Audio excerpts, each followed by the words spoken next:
बांधकाम साहित्याच्या दबावामुळे संरक्षक भिंत कोसळून अनेक गाड्यांचे नुकसान। कल्याण पूर्वेच्या काटेमानिवली येथील घटना। निर्माणाधीन असलेल्या इमारतीच्या बांधकाम साहित्याच्या दबावामुळे इमारतीची संरक्षक भिंत कोसळून अनेक टू व्हीलर आणि काही 4 चाकी गाड्यांचे नुकसान झाले आहे। कल्याण पूर्वेच्या काटेमानिवली परिसरात हा प्रकार घडला आहे। तर या संदर्भात संबंधित बांधकाम व्यावसायिकाला सोसायटीकडून वारंवार पत्रव्यवहारही करण्यात आल्याची माहिती मिळत आहे। कल्याण पूर्वेच्या काटेमानिवली परिसरात योगेश्वर टॉवर नावाची सोसायटी आहे। या सोसायटीला लागूनच गेल्या काही महिन्यांपासून नव्या इमारतीचे बांधकाम केले जात आहे। त्यामुळे या ठिकाणी सतत रेती, खडी आदी बांधकाम साहित्य मोठ्या प्रमाणात उतरवले जात आहे। मात्र त्याच्याकडून अद्याप या ठिकाणी कोणतीही भिंत बांधण्यात आली नसल्याने हे बांधकाम साहित्य शेजारील योगेश्वर टॉवरच्या संरक्षक भिंतीला लागून टाकले जात असल्याची माहिती सोसायटीकडून देण्यात आली।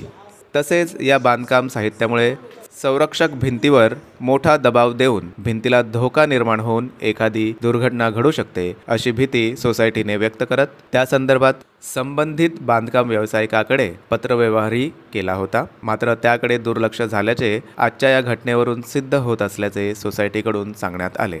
दरम्यान योगेश्वर सोसायटीची ही भली मोठी भिंत कोसळून त्यामुळे अनेक टू व्हीलर आणि काही 4 चाकी वाहनांचेही नुकसान झाले असल्याने रहिवाशांनी संताप व्यक्त केला आहे।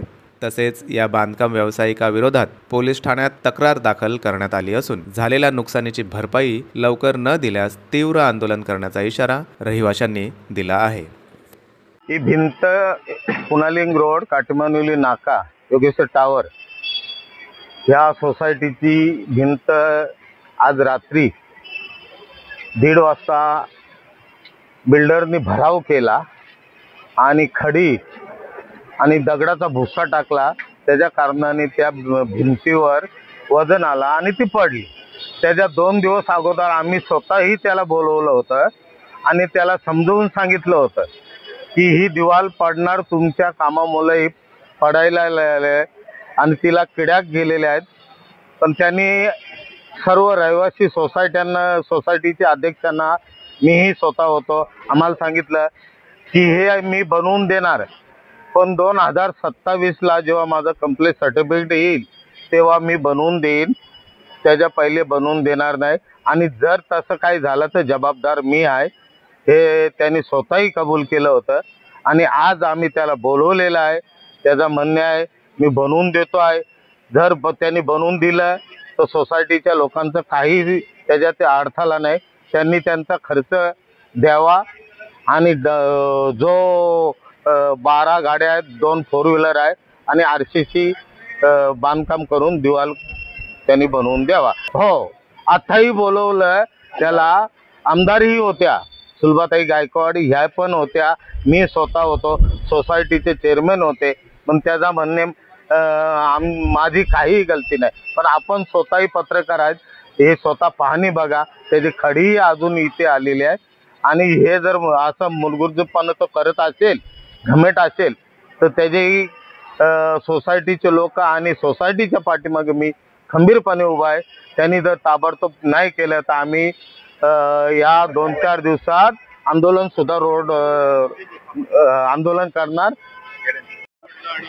आमची भिंत पहिल्यापासून आहे, तर बाजूला जे कन्स्ट्रक्शन कंपनीचं काम चालू आहे त्यांनी एवढा भराव केला आहे आणि हे भरावमुळे आमची भिंत पडली। काल रात्री 2 वाजता रात्री पडली। आम्ही त्याला वारंवार 2-3 वेळा, आमचे कॉर्पोरेटर साहेब राजाराम पण होते, राजाराम पावसासमोर आम्ही त्याच्याशी बोलणी केली। तो बोलतो मी वर्षात तुमचे लोड कमी करून देतो आहे आणि 2 वर्षानंतर तुमची भिंत बांधून देणार। आता 2 वर्षात कुठे वाट बघायची त्याला, तेवढ्यात काल ती भिंत रात्री पडली। हे गाड्याचे एवढा नुकसान झालं आहे। सर्व आमचं म्हणणं एवढंच आहे, काही वादविवाद करायचा नाही, फक्त आमची जेवढी भिंत हे पडली आहे तर पूर्ण भिंत RCC बांधून द्या आणि गाड्यांच्या सर्व भरपाई करून द्या। बाकी काय आपलं काही घेणं देणं, कमीत कमी 12-13 गाड्या आहेत, 2 4 व्हीलर आहेत आणि 12 टू व्हीलर।